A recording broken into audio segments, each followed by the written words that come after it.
When Jesus saw Mary and her friends weeping, he was greatly disturbed in spirit and deeply moved. Jesus began to weep. This morning's scripture recounts a most tender moment in the gospel and displays a most poignant image. Instead of coming in like a knight in shining armor to save his friends from their distress, Jesus comes to sit beside his grieving friends and shares in their sorrow. He cries with them, revealing the depth of his humanity and blessing their earthly suffering. Here we see a beautifully vulnerable image of the Divine One, the God and man, the Word made flesh, the wonderful Counselor, Almighty God, everlasting Father, Prince of Peace, in tears. Here, Jesus shows us that it is a divine gift to simply sit beside those who mourn and to share in their sorrow. Jesus shows us that it is a divine gift to share our feelings with one another. Long before I knew this story from the scripture, I learned this lesson. Every day at 5 o'clock growing up, I spent a half hour with the best neighbor I've ever known. His name was Fred, but no matter how old I get, I still call him Mr. Rogers. Mr. Rogers was ordained as a Presbyterian minister and followed a unique calling to preach with puppets rather than in pulpits. As a leader of his congregation, he donned a cardigan instead of a robe and transformed a TV studio into a sanctuary. He believed that the space between the television set and a child could become holy ground. For me, it was. Though I didn't realize it at the time, I learned more about our Christian faith from Mr. Rogers than from anyone else, even though he never talked about God or Jesus. He followed St. Francis's suggestion to preach the gospel at all times, but only use words when absolutely necessary.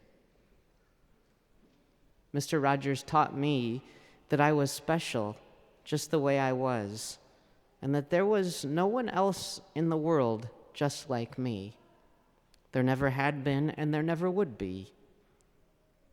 Mr. Rogers taught me to love myself.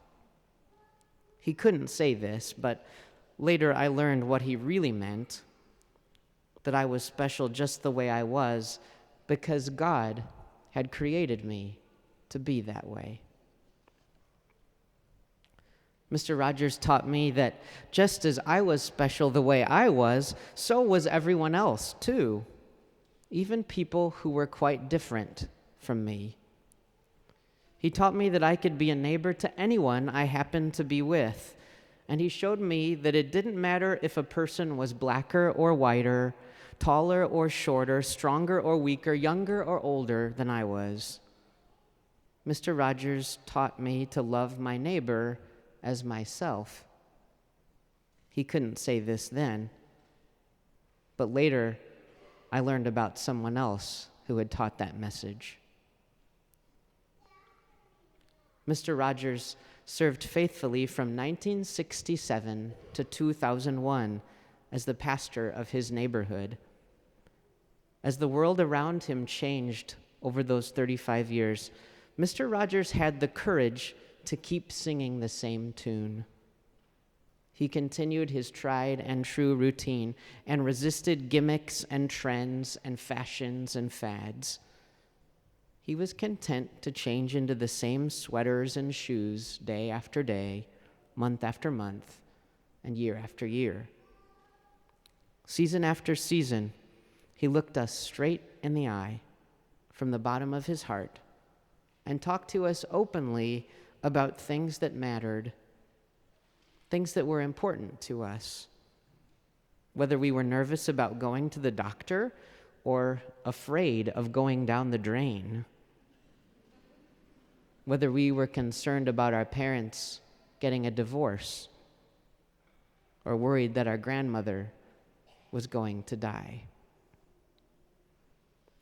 He encouraged us to acknowledge all of our feelings, even the hard ones, and showed us how to express those feelings in healthy ways that would not hurt us or our loved ones.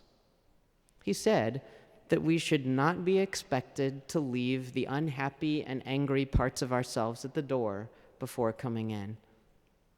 We all need to feel that we can bring the whole of ourselves to the people who care about us. He went on, "When my granddad Rogers died, I found my own father on the second floor of their house, crying. Years later, when my own father died, I remembered that time so vividly. I thought, Dad cried when his dad died. That certainly gave me broad license to cry when he died.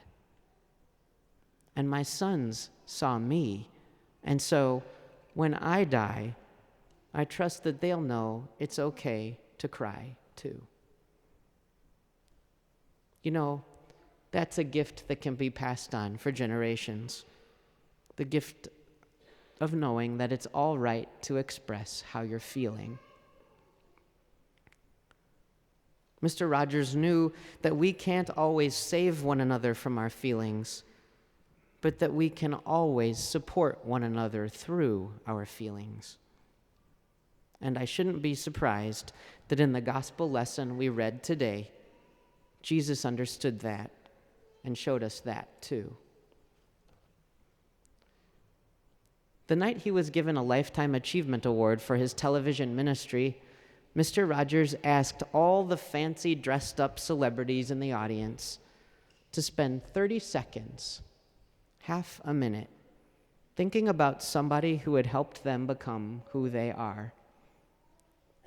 As we remember Mr. Rogers and all the saints today, I invite you to take that half a minute now, too.